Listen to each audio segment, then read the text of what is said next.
Bem-vindos e bem-vindas à nossa aula de literatura. Vamos retomar a leitura de Caninos Brancos. Já avançamos bem e agora estamos terminando a parte 3. Vou fazer um resumo do que já vimos até agora. Os personagens principais. Nós temos o próprio protagonista, que é o Caninos Brancos, que é um lobo. A sua mãe se chama Kishi. E o Caninos Brancos pertence ao índio chamado Castor Cinza, que também é dono da quiche. O Castor Cinza tem um filho, se chama Mitsa, e o Castor Cinza também tem uma mulher, que é Klukosh. Eles são uma tribo indígena do Alasca, uma tribo do norte dos Estados Unidos. Bom, e o que já vimos até aqui? Os principais acontecimentos. Lip Lip é considerado o flagelo de caninos brancos. Lip Lip é o castigo de caninos brancos porque está sempre o perseguindo, causando bullying, causando ferimentos com mordidas. Depois, Caninos Brancos é considerado o pária do acampamento. O que é o pária? Pária é aquele indivíduo que é excluído do grupo, que não pode participar. Os índios, para alimentar os cães, eles costumavam pegar a comida, jogar no chão, e aí se formava um agrupamento de cães. Caninos Brancos tentava se aproximar, mas era impedido. Não deixavam que Caninos Brancos comesse. Por causa disso, por causa da fome que veio daí, barriga vazia, ele começou a adotar a postura de ladrão e começou a fazer pequenos furtos no acampamento. Roubava comida das índias, das tendas. Ou seja, ele se tornou odiado pelos homens e já era odiado pelos cães, porque ele era o único lobo da aldeia. Depois, importante, a mãe do Caninos Brancos foi vendida pelo Castor Cinza. A Kish não está mais no acampamento. O Castor Cinza tinha uma dívida com outro índio de uma outra aldeia e ele deu a Kish em pagamento. Caninos Brancos, nesse momento, resistiu, tentou ir com ela, tentou acompanhar a mãe. Só que o Castor Cinza deu uma surra nele, muitas pancadas. Para revidar, o Caninos Brancos deu uma mordida no Castor Cinza e isso foi um grande ensinamento para ele. Não morder de forma alguma os deuses. Vocês se lembram? O Caninos Brancos considera os homens como deuses. Depois, eu coloquei aqui um trecho importante. A primeira vez que Caninos Brancos encontra os cães. Isso acontece no capítulo 9, é assim. Era a primeira vez que o lobinho via cães. Notou logo que com poucas variantes não passava de criaturas da sua própria espécie. Os cães, porém, viram nele e em sua mãe apenas lobos e fizeram grande barulho. O que a gente já conclui daí? Um lobo que queira viver com cães não vai dar certo, não vai ter paz para ele, porque os cães que estão agrupados sempre vão causar incômodos. Outra coisa importante é analisar essa ferocidade, braveza de Caninos Brancos. Por que ele é tão bravo? Claro, por ser lobo, pela natureza dele, mas tem algo a mais. E está aqui nesse capítulo 11. Vou ler. Lip Lip continuou a atormentar Caninos Brancos. O lobo tornou-se mais cruel e mais feroz do que seria o natural. A selvageria fazia parte da sua constituição, mas a selvageria assim desenvolvida superou a sua constituição.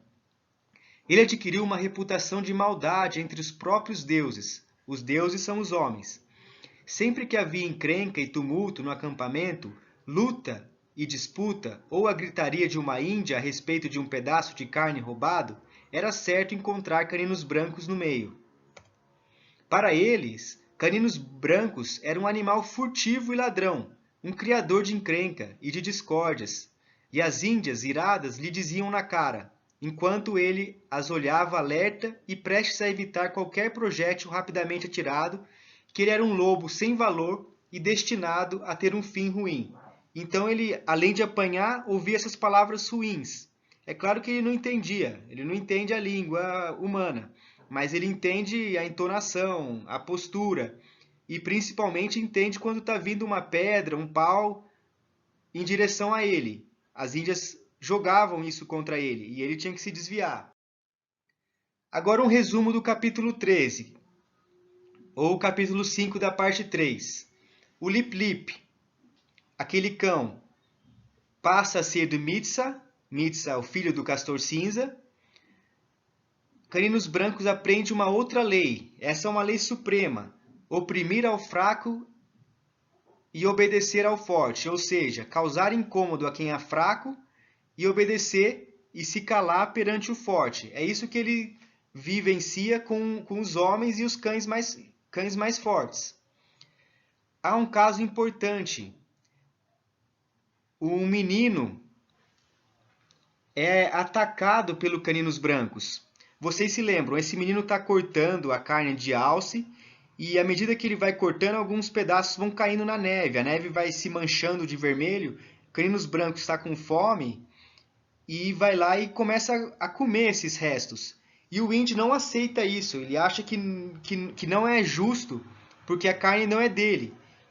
E começa a bater e perseguir o Caninos Brancos. O Caninos Brancos foge, só que ele é encurralado ali perto de uma tenda e o índio menino está com um pedaço de arma na mão e provavelmente vai bater até a morte. O Caninos Brancos, para se safar dessa, começa a rosnar, vocês se lembram, rosnar é mostrar, arreganhar os dentes, e ataca o índio, é um ato de sobrevivência, e morde o braço do índio, do pequeno índio, que também faz sujar ali a neve de vermelho.